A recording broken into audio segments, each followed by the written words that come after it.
Shalawam, shalawam. This is the young brother Yeshaya, and I would like to start this video out by giving all honor, glory, and praise unto Yahawah, BAHASHAM, Yahawashi, BAHASHAM, Rawchaa, Qadash. Double honors unto the elders and the apostles of Great Millstone, the men I learned this truth from. Shalawam to the brothers out there, making their bodies a living sacrifice by laboring day in and day out in this truth.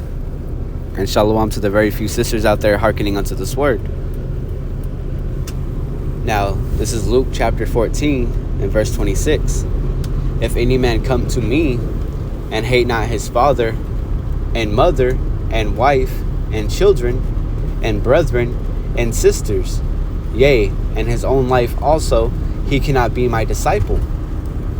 Now, that's a very strong thing to do. It takes a strong individual, a man of the Lord, to truly accomplish this task. Because the Spirit of the Lord is going to allow them to strongly dislike their people and their own life.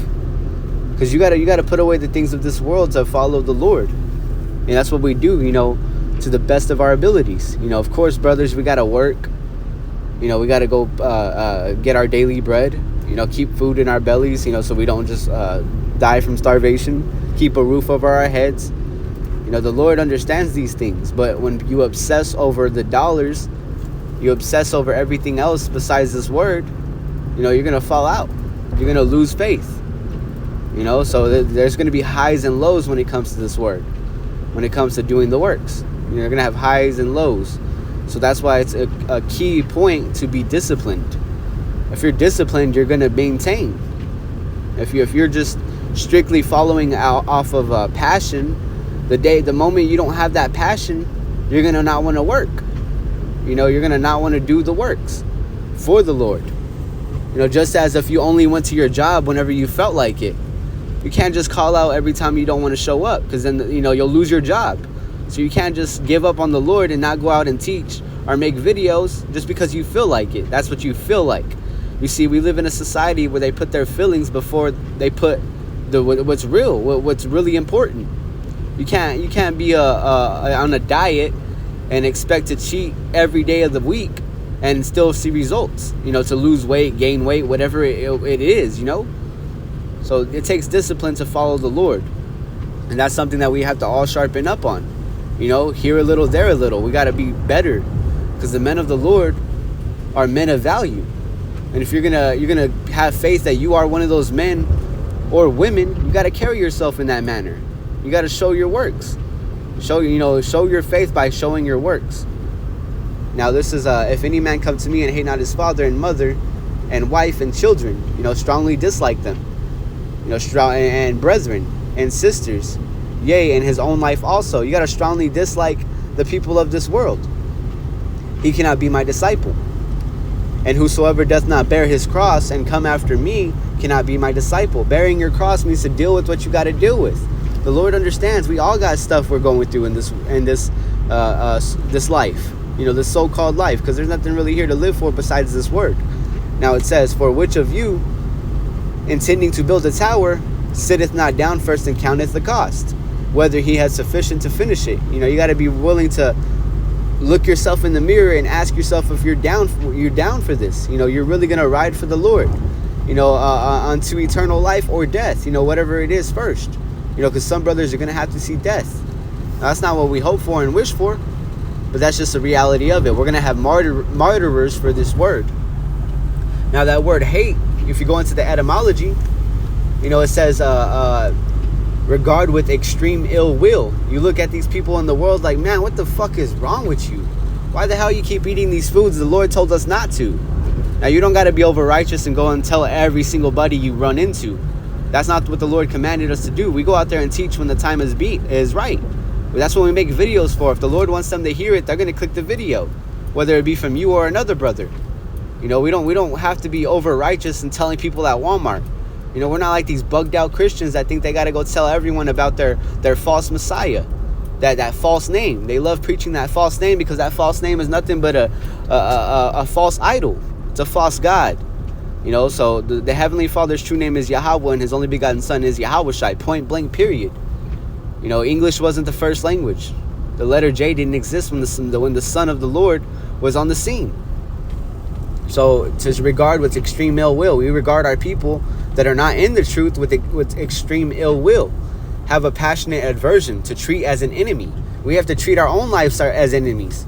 We have to treat our flesh as the enemy, because we're working against ourselves. Naturally we just want to be chilling, just like these 2/3 are. These 2/3 just sit around doing whatever the fuck they want to do all day, 24/7. That's why you see bug outs, just posted up on the corner, posting up with their whatever, that the congregation of the dead posted up in the churches. These people follow their feelings. They don't follow the Lord. So it says, one of the key points I read was, let me see. Just to treat as an enemy. You regard it with pain, anger. The Lord understands that He's not dealing with everyone. So for us to treat our people that aren't following Him, that's okay. The Lord commanded us to hate our own people. We regard them with ill will. We know what's coming for them because they don't want to get right. They, time and time, brothers have spoken with family members, friends, whatever, and you see it. These people do not want to hear it. So, with wisdom, you start to learn from these experiences. You start to know, hey, man, I shouldn't talk this way. I shouldn't act this way. I got to just keep it to myself. I'm going to save it for brothers that are actually in the word, in this truth. We disregard the worldly people because they don't want it. It's not for them. This word was never guaranteed for the entire world. Now, there will be a point when the 144,000 ruling men, Rawchaa, I'm one of them, and the elect, not the hopeful elect, but the elect, were going to be saved. According to Isaiah 10 and 21, I believe, on down. They're going to be established. The kingdom is going to be established with them under the power of Yahawah, BAHASHAM, Yahawashi. So naturally, the world is going to have to see righteousness and follow it, whether they placed into captivity or reborn in the kingdom. The heathen. And that also goes forth the elect. I mean the 2/3 who follow in the way of the heathen. They're gonna have to be reborn in the kingdom. Because they're not going to make it on this side. That's why I referred to Isaiah chapter 10. But I'm going to go ahead and pull this precept out. This is Matthew chapter 19, verse 29, and it reads, "And everyone that hath forsaken houses or brethren, or sisters or father, or mother or wife, or children or lands, for my name's sake, shall receive an 100-fold, and shall inherit everlasting life." So let's see what forsaken means. Oh, Salakia. Clicked on the wrong one. Let me see. The definition, let's look it up. It's forsake. It means to abandon or desert. So spiritually, we're abandoning our people. We're not on that same Christmas bullshit that this world pushes. We're not on that same happy birthday bullshit this world pushes. That Thanksgiving spirit, that happy Halloween spirit. That's all dead. That's all spiritually dead conversations. We play stupid. Yeah, you're going to do something, with coworkers. Oh, yeah, I'm just going to be at the house. You play dumb. You don't got to tell your whole life. We're forsaking, we're abandoning our brothers, to the flesh. You got brothers that actual physical fleshly brothers that don't want to hear this. They don't care for it. They're going to continue to get tattoos with crosses, rock necklaces with crosses. And no matter how much you try to, persuade or whatever, it's not going to work. The Lord is not dealing with everyone. Many are called and few are chosen. So that's why we're seeking out our own salvation. So we abandon our own people. There's times our women want to get together and do things, but we got to say, hey, I'm busy. I'm doing this. I'm doing this and this. You don't even got to tell them sometimes. You got to play stupid with them. Everyone has, according to their own actions. Your son may want to go throw the ball, but you're too busy. You got things to handle. You got a video to make. You got studying. You got reading. You got things to do. We can't always be around all these people. Matthew 12 and 50. "For whosoever shall do the will of my Father which is in heaven, the same as my brother and sister and mother." So if you're a sincere believer and you do the works, you're regarded as a brother, sister. The Lord regards you as family. Not his physical brothers and sisters according to the flesh, according, to whatever. It's according to the spirit. The Lord has his elect following in Yahawah, BAHASHAM, Yahawashi. That's it. They're not worried about everything this world has to offer. They're not consumed by it. Use the world, don't abuse it. This will be I got a few more precepts and I'm going to wrap it up. This is Colossians chapter 3, verse 2. Set your affection on things above, not on things on the earth. Clear as day. I referenced to it earlier. People are set on the things this world offers, man.